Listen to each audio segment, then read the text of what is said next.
Current ঠিকমতো থাকছে না, বারবার লো ভোল্টেজ হচ্ছে, তাহলে উপায়? ইলেকট্রিক অফিস ভাঙচুর, জীবনতলা ইলেকট্রিক অফিস ভাঙচুর করলো এবং তাদের মধ্যে স্কুলগুলোও রয়েছে।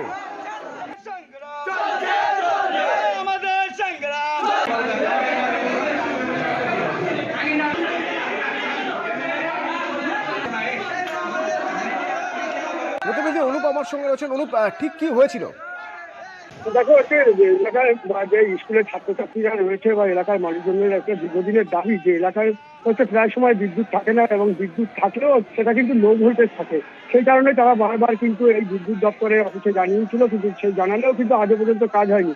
তবে স্কুলে যে বিদ্যুৎ থাকে না সেই কারণেই যেমন স্কুলের ছাত্রছাত্রীরা, অন্যদিকে অভিভাবক থেকে শুরু করে গ্রামের যেসব মানুষজন রয়েছে তারা সেই ইলেকট্রিক অফিসে এসে হচ্ছে বিক্ষোভ দেখায়, এবং এমনকি মেন গেটে তারা মেরে দিয়ে সেই হচ্ছে ইলেকট্রিক দপ্তরে কিন্তু তারা বিক্ষোভ দেখায়। এই ঘটনায় তারা ফেটে পড়ে যে যতক্ষণ না এই এলাকার যে বিদ্যুৎ সরবরাহ ঠিকঠাক থাকবে এবং লো ভোল্টেজের সমস্যার সমাধান হবে ততক্ষণ কিন্তু তারা এই বিক্ষোভ চালিয়ে যায়। তবে ঘটনায় খবর পেয়ে হচ্ছে সেখানে কিন্তু দূরতলা থানা পুলিশ যায়, পুলিশ দিয়ে ছাত্রছাত্রী থেকে অভিভাবক এবং গ্রামের মানুষজনদের বোঝানো হয়, এবং দ্রুত সেই হচ্ছে ইলেকট্রিক অফিস থেকে সেখান থেকে আশ্বাস দেওয়া হয় যে তাদের ইলেকট্রিকের যে সমস্যা রয়েছে সেটা দ্রুত সমস্যার সমাধান করা হবে। এই ঘটনায় জীবনতলা ক্যানিং 2 নম্বরের পূর্বের তিনিও এই ঘটনার খবর পেয়েছেন এবং তিনিও স্বীকার করেছেন যে এলাকায় বিদ্যুতের একটা বিরাট সমস্যা রয়েছে, এবং সেখানে কিন্তু বিদ্যুৎ প্রায় সময় থাকে না, তবুও থাকলেও কিন্তু লো ভোল্টেজ থাকে। এই ঘটনায় বিদ্যুৎ দপ্তর কিন্তু আশ্বাস দিয়েছে দ্রুত সেই সমস্যার সমাধান করা হবে বলে তারা জানিয়েছেন।